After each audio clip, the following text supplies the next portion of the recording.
So, excuse me. So the purpose of the call here today is I want to flush out with you because number one, I think most creatively when talking it through with you, Yep. and number two, I want your feedback.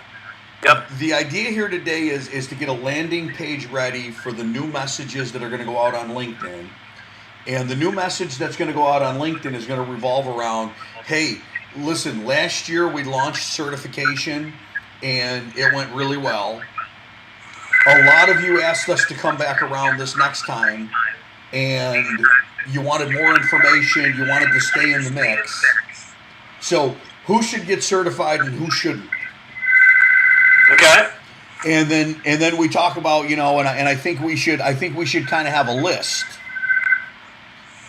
So I'm going to make a note here. Last year launched. A lot of you asked.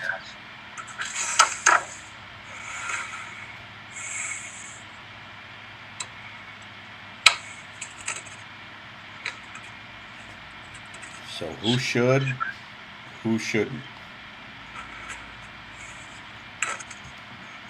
So on our list of who should get certified, we're going to say CEOs. Yep. Do we just want to say after CEOs, the C-suite, or do we want to name them a little more specifically? Well, that's an interesting question. Let me just finish my note here. Go ahead, man. The way I'm going to tell you the way I describe it, and that might not be right for what we're doing, okay? Mm-hmm. I typically describe that next level as operational leadership. And, in that, to me, are the head of sales, head of marketing, finance, all of those people who, after the CEO, however they accomplish, they're responsible for the strategy. Or having a strategy, or committing to revenue science, or however we want to language that. If the CEO is not on board, it's hard. And that was part of what Stefan talked about was, now I see it, now I got to convince all these other people. And it can start that way. But the CEO is a level, and the purpose of that level is so they see how all this comes together and that they make sure they have a strategy.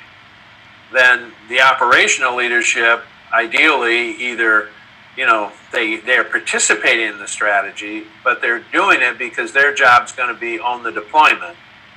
And then they're the people who are actually out in the field deploying. Those are the three levels. We can call them whatever we want. Okay, good. I got enough notes. I'll make that look good. I think it's going to be something around your company's leaders, the team that gets the job done. Yep. I want them to feel good, like, oh yeah, I'm the leader. I'm one of the leaders. We get the job done. Yep. And the other one that I do think there's that same emotion around is, if you're the people in the field, you need to understand this too, because if you just stop doing some dumb stuff, you'll get better results even if your boss still doesn't get it. Yeah.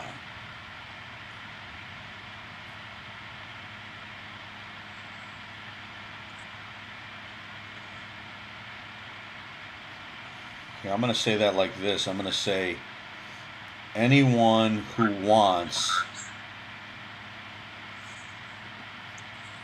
to get better results faster. Yeah. Whatever your position in the company. Strategic or tactical.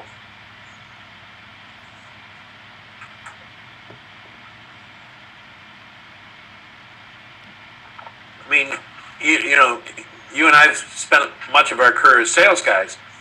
And once you just understand the bell curve, and you look at some companies that before you would have spent months trying to close, now you look at them and go, they're never going to close. Yeah. Even if they should, they're not gonna. So I'm going to go spend my time someplace else. Yep. Just something that simple can be a huge thing for a salesperson. Yep.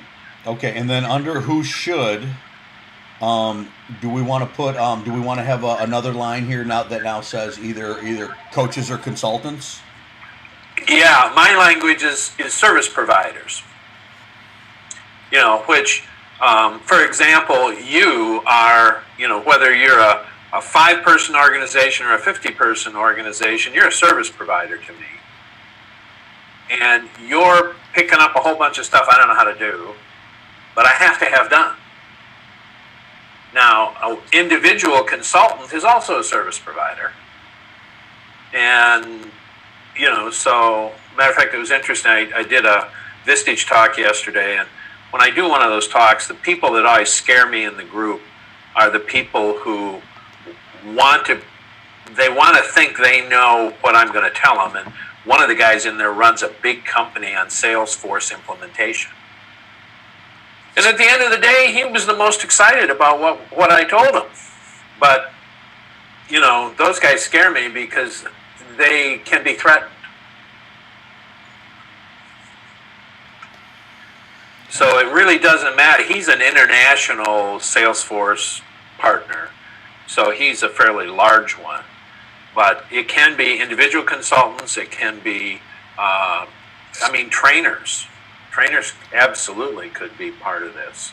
Mentors, coaches, all of those things. Okay.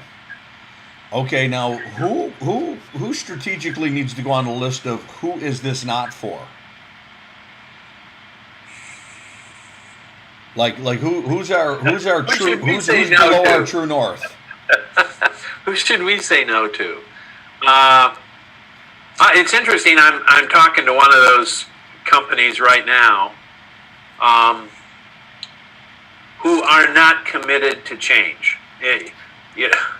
I don't want this to sound bad, but there's this company in New York who I really like the people. They're Vistage people, but they're a Jewish family, and they have been very successful for a long period of time, but they think they know everything, and they're not very willing to change. And they're eating a ton of my time, and I'm doing it because they're part of Vistage. Otherwise, I'd tell them, go away. But they want to keep learning, and they're afraid to make the commitment to change. So the first thing we have to say no to is, and if you compare them to when Stefan and Wayne committed, they were both 20 minutes, and I sent them an invoice.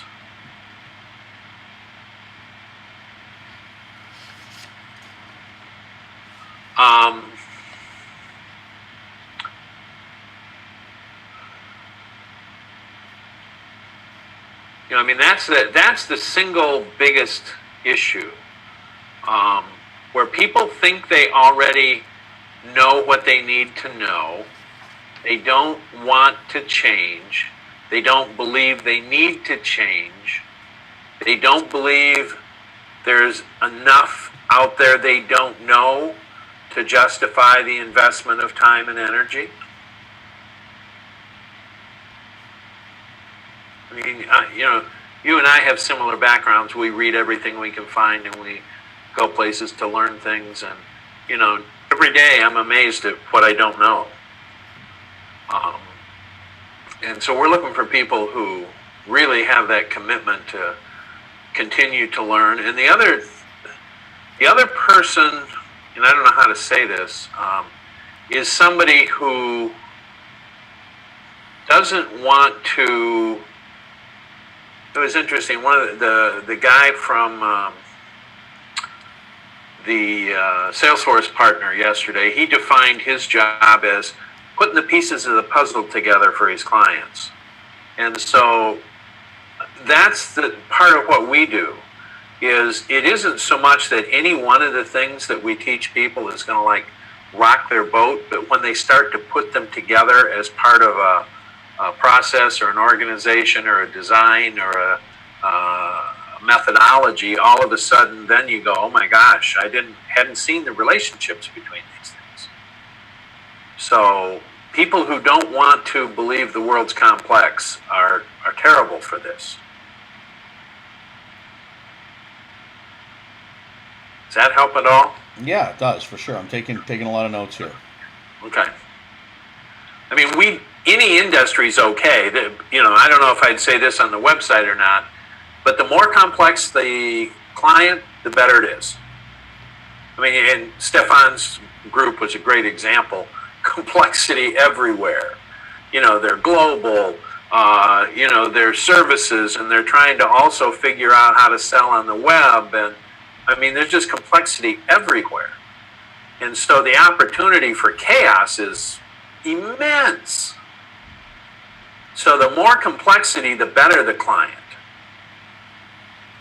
If you run a restaurant, you got a one location pizza restaurant, probably not for you. It's not that we can't help you, but if we save you 10% of your $500,000 annual income, maybe that's worth it. But probably you can find a way to save 10% without us. Sure. Okay. All right. So who's it for? Who's it not? And I know we've covered this a bunch of times, but we're going to go into it again with fresh eyes right now. And that's going to be okay. Before I go there, let me ask you this. So, would you say?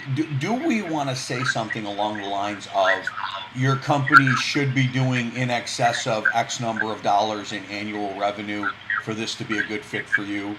Ooh, that's an interesting way to say it. And to that specific question, the answer would be no. Okay. Because actually, I've got a couple of quite small clients, but the returns to them and the risk mitigation to them is phenomenal. So what we can say is, if you don't have aspirations to grow, you're not our client. Yeah. So it really doesn't. You could be pre-revenue, and I have one client that I started working with him pre-revenue, and we've worked together now 7 years. And had we not done the pre-revenue stuff, he'd have never got off the launching pad. Got it.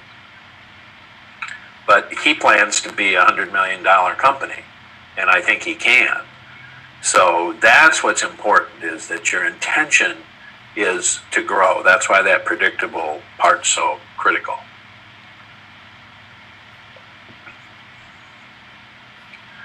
Yeah, it's interesting, Troy, looking at the people that are using the LinkedIn campaign you're doing. Yeah. We're getting a lot of people who, I say a lot, whether it's 10% or 20%, I don't know, but it's a fairly significant percentage. They're going to teach you how to do an at-home business and make a lot of money. That's not our candidate. No. It's not that you couldn't help them, but they've got a nice lifestyle thing that they'll probably do fairly well with, and they don't have to leave their house either. But they really are not going to be 10 times larger or 100 times larger 5 years from now. No. And you know what? I'll tell you something. One of the things I've been working on real diligently in the last, and I'm going to pause my recording because this is a little bit of a side note. One of the things I've been working on real diligently in the last... I thought that was an interesting point in history. Very. All right, my next piece. Who should, who shouldn't... Okay, got all that. Okay. So even though I might know some of these answers, I'm gonna kind of that's good. Rehash this again. So, what do we want to say in terms of when you come over to this video? Okay, we want you to come watch this 20-minute video to help you determine who should and who shouldn't. Check this out. We've put this together so you can make an informed decision. If you like what you see, then welcome aboard. And if you don't like what you see, well then, no big deal. Thanks for checking it out real quick. Right, exactly. But as a little teaser, what do we want to say as it relates to what would be your big benefits for coming and checking out this 20-minute video? Here's the 5 reasons that if you come over and check out this video, I guarantee it's not going to be a waste of your time, no matter who you are. Did you turn your recording back on? I did, yeah. Okay. Let me think about that a second.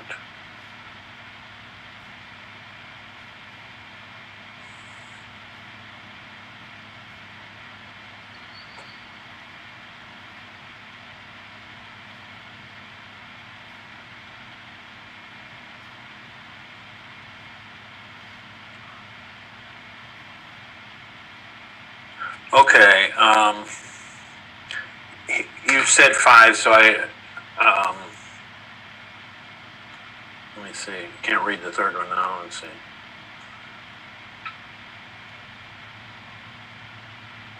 Oh, I know what it is. Okay, here's the 5 things that came to mind. The first one, which I think people accept, and it's almost like being in Arizona in the summer. It's hot, and people in Arizona often don't even talk about it because they get up in the morning, they know it's going to be hot, and there isn't a whole lot they can do about it, so they don't talk about it. Okay, so in business, I think one of those things right now is speed. That everything is changing so fast that we almost don't think about it, talk about it, or plan because it overwhelms us and we don't know what to do. And so I really think one of the things that video does, and you kind of provided the key with that quote from Einstein, is the fact that this helps address how to deal with the speed. The second one is, if you're an engineer or a programmer or a home builder, or you run a manufacturing facility, you've got everything you can do to keep up with your technology expertise or your science expertise that you live with. So I think one of the things the video does is it introduces choices and options. That you can look at some of these things and say, oh, there's 1 or 2 or 3 things I can literally go do that may make me better. And I don't have to spend 6 months or 6 years trying to do the research, and by the time I get done, everything's changed and it doesn't matter. I think Hold on. Let me finish some notes on that one. I couldn't write that fast. 1 second.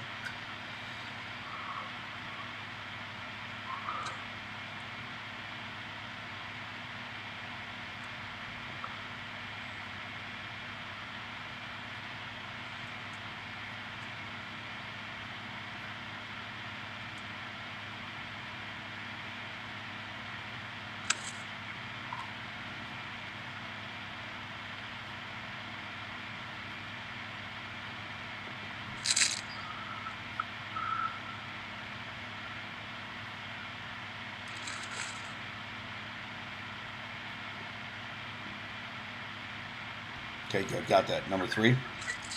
To me, the word that captures number 3 is the extent.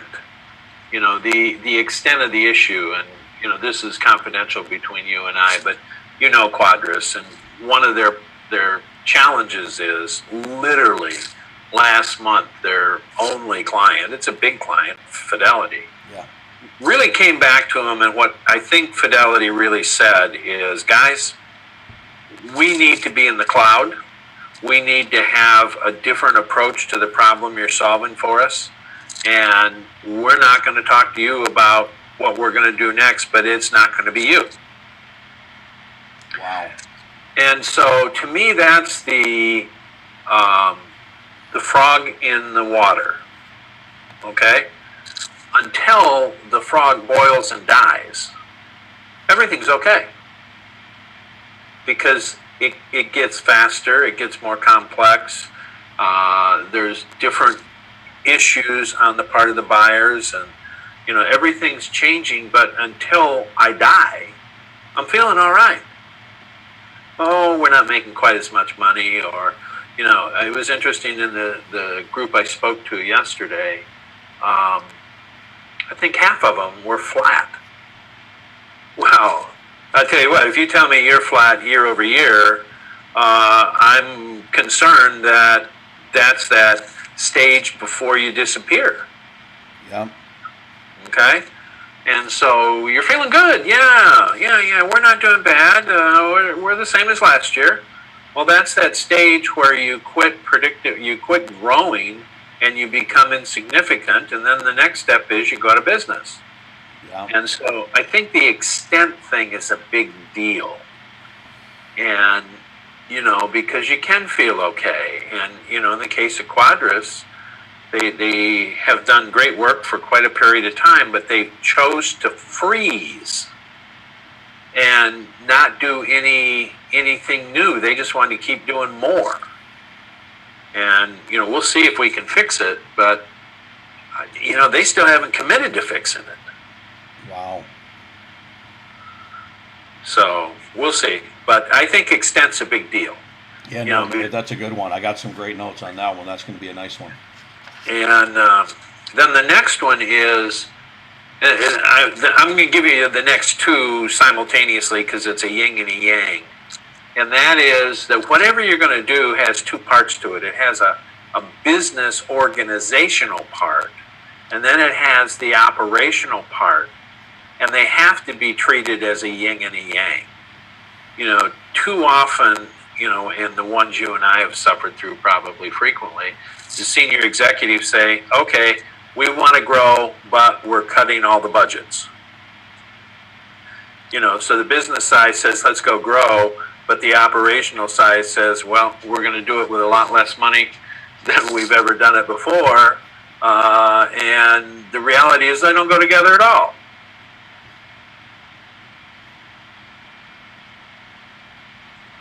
So to me, those are the last two of the five.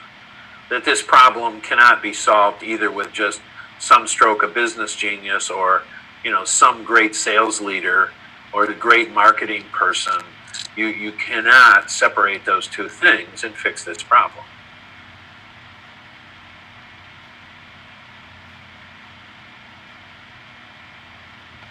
And the evangelist in me would tell you that we believe you can because we were in so many bubbles for so long that if you're in a bubble, you can do almost anything wrong and you still make money. As soon as the bubble ends, you go out of business. And that's because, you'd never designed those two things together. And now you get there and look, and they're both going different directions, and they're both pulling you down.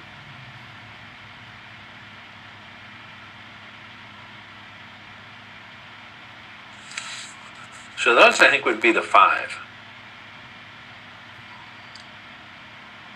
And if there was a sixth, and I know this one might be a little, well, no, I don't think it's harder. The sixth one, I guess, would be the fact that we're all, we have been indoctrinated with myths. That a good salesperson can make 100 cold calls a day. Well, I think today I hire Troy, and for the price of one salesperson, you can give me the most killer lead gen program of all time, and I have change. That's an example of the myths, but there's a million of them.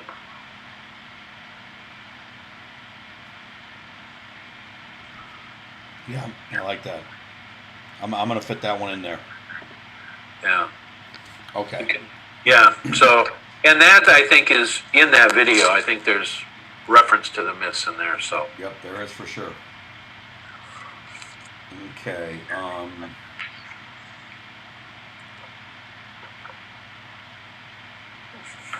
So I want to ask you something, and I don't know where this is going to fit, but let's go with it. So, tell me a story, Rick, about how and when the light bulb clicked and all this started to make sense for you.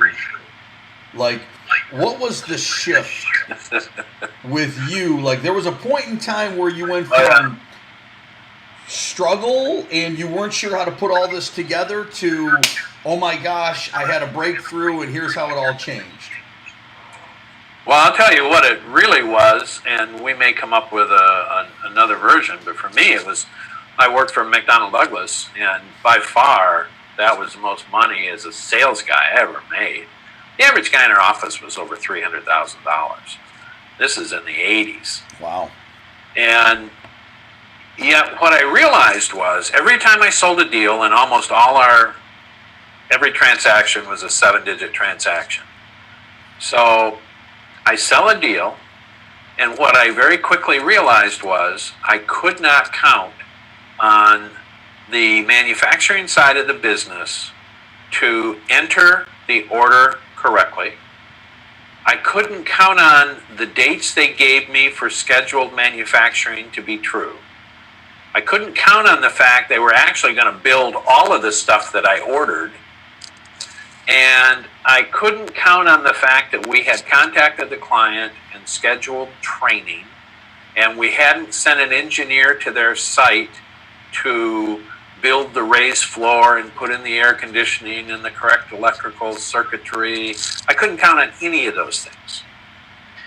And so once you would close a deal, you would spend approximately 6 weeks making sure all that stuff got done. Now, you think of, I can't remember how many guys we had in the office. Let's say we had 8 sales guys in the office, all of them making $300,000 a year. And they couldn't hire one $12 an hour person to take care of that paperwork. Yeah. And be sure it got done. And that was the point I realized my biggest competitor was my own company. And now that I've told that story like 10,000 times, everybody who's ever made a living in selling goes, yeah, my own company. I grew up with the term the Sales Prevention Bureau was inside every big company I ever worked for. Well, that's just the recognition that your own company is your biggest competitor. And so that's the whole thing of the Deming, the bad system beats a good person. And, when I worked for those big companies, I was a pain in the ass because I didn't fill out forms, I didn't go to meetings, I didn't pay any attention to what senior management told me. I just went and did what I knew I had to do to hit the numbers. And, I was always one deal from being fired because as soon as I wasn't one of the top 5 people in the company, they're probably going to get rid of me. But I was always one of the top 5 people in the company, so they never got rid of me.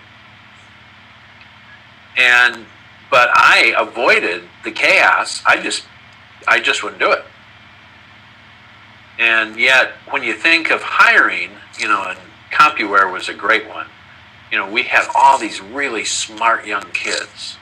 Kids certainly under 30, most of them under 25.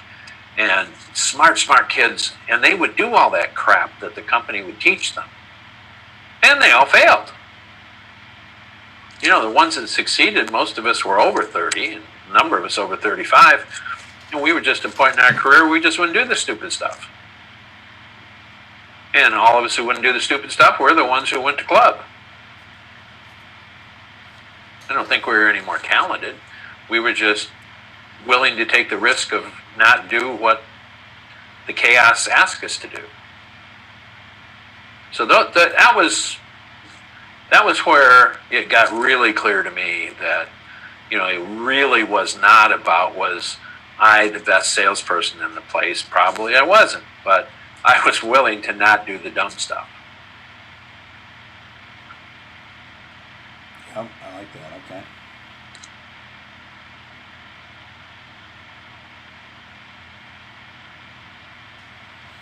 I'm just thinking through some ad copy lines here, okay?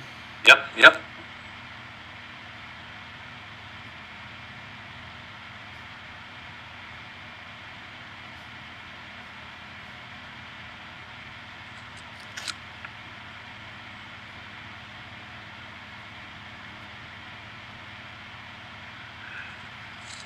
and actually, if there was a second one,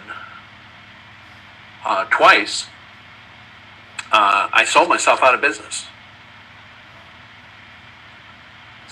And both of those situations were, we got so good at the selling side that in one case we didn't have the cash to fulfill what we sold. The other case, we just totally outran the delivery part of the organization.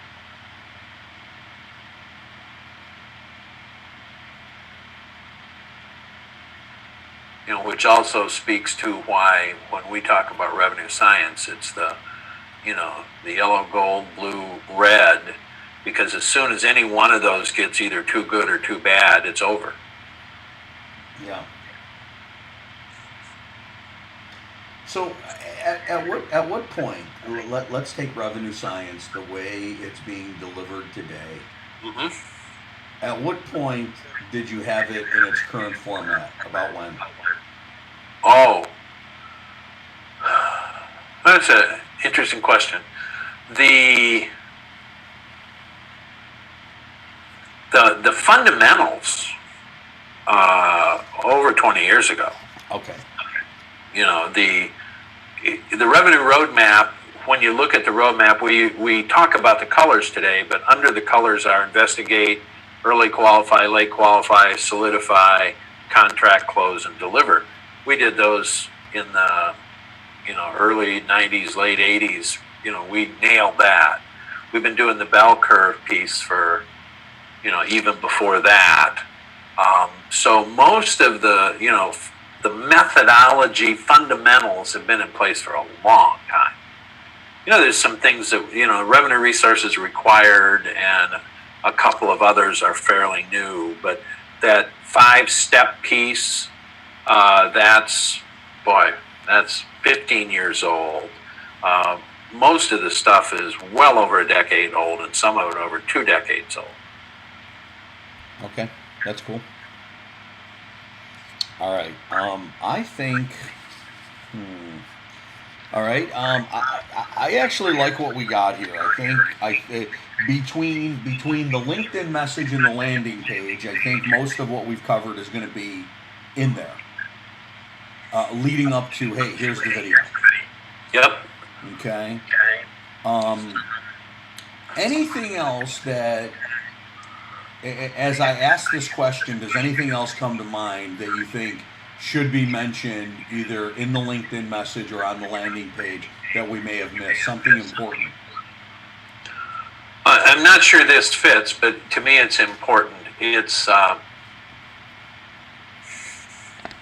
I read a lot by futurists, and it's absolutely clear to me we are at another transition point, and that this transition point is really about what collectively we've been doing this last 8 months, is how do we manage this find them out there, whether it's through LinkedIn, or I still love your idea of the actually to snail mail, or whatever the combinations are that we choose to use, so that those humans out there who never heard of us before, don't even have any idea what we do, we can identify in a close enough sense that we start to move the right people through the pipeline and get them smarter and smarter and smarter until we get better and better definition about the ones we're getting smarter,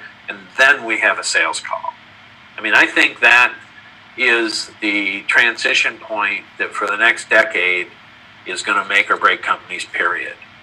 And if they don't get that, if they fundamentally don't understand that it's opt-in, and it's opt-in based on the problem those people out there have, because we all sit there and take our problem to Google and see what it brings us back, and then we make a decision what we do next. And so I think there's a, you know, this is a life or death situation for people. I like that. In fact, believe it or not, I think I'm going to start with that. Yeah, I think at the beginning of the LinkedIn message, I'm going to basically say something along the lines, we are at what might be the biggest transition point in modern history. yeah, Are you ready or not? Will you be ready or won't you? absolutely. Is your company going to make it or is it going under? And Absolutely. Then boom. Yep.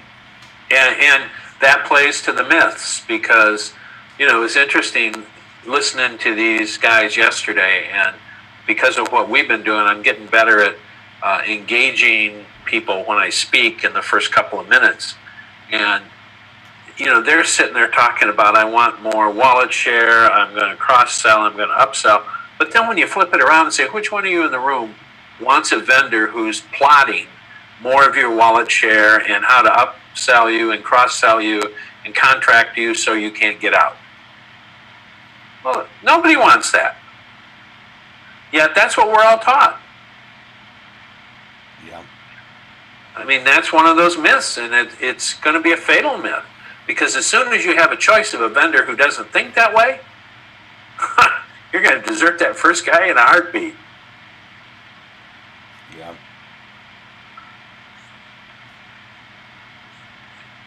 And it's not you don't want to grow. If you look at the people who do what we're talking about well, it's the Nikes and the Disneys and the BMWs and the Nordstroms and the Harleys and those Apple, those people do this phenomenally.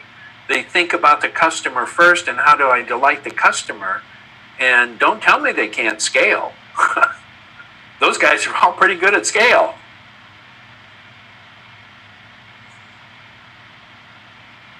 Yep, I see it. Okay.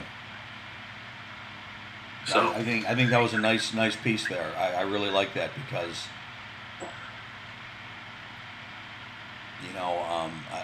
it's funny because we really are living at a time in history where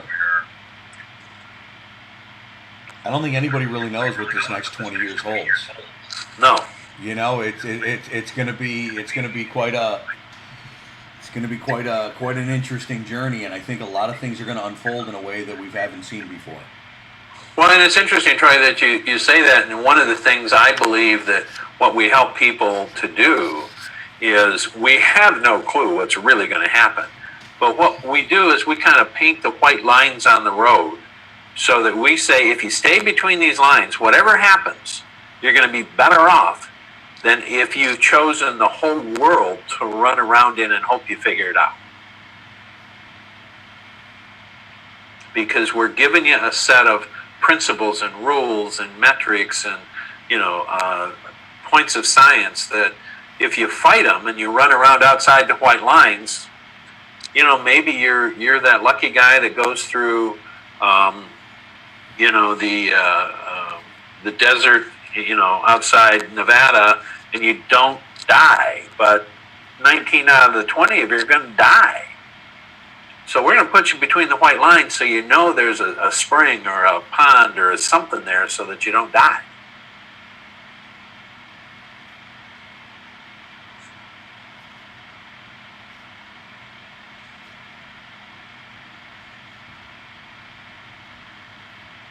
I like that. I just wrote some ad copy here that goes with that. That's really nice about being able to navigate the terrain by having the right fundamentals, tools, and processes.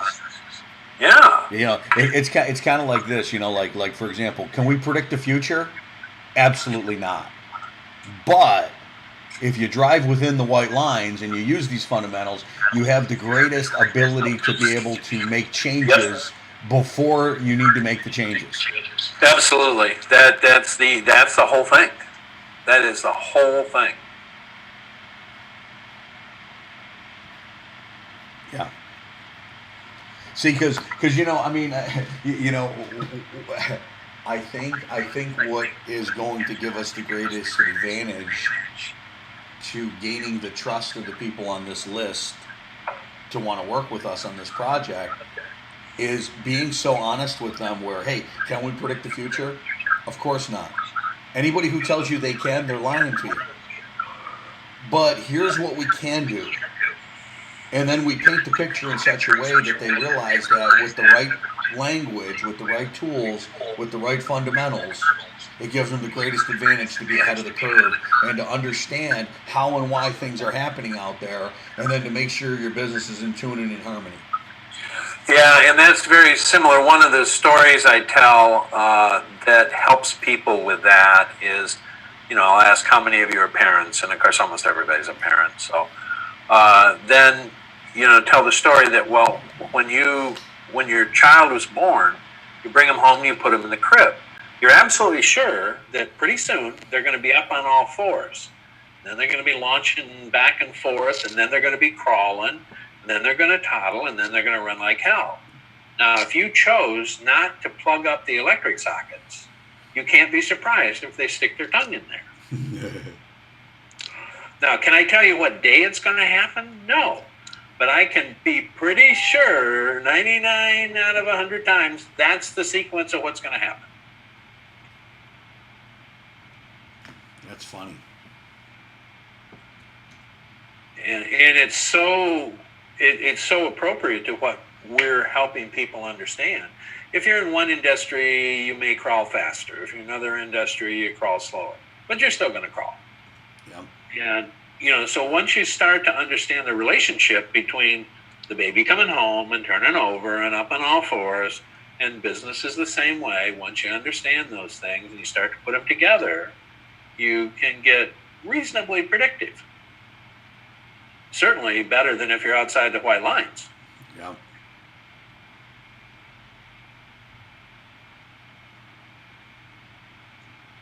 Okay.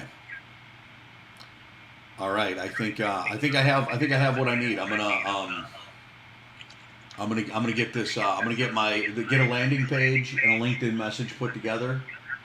And my goal is to have it ready by Monday morning to send off to everybody to look at, and then when we get on our call on Monday, we'll all kind of critique together and look at changes. Because I'm actually excited to get the video out. I think after we work through the 12 steps and all that, I think it came out pretty well. Oh, I think it came out fantastic. So I'm looking forward to seeing what happens with it. So. Me too. Okay. No. Okay. Cool. All right, have man. a good weekend. I will. Yeah, you have a great weekend too. I'll see you Monday. Okay. Bye-bye. Bye-bye.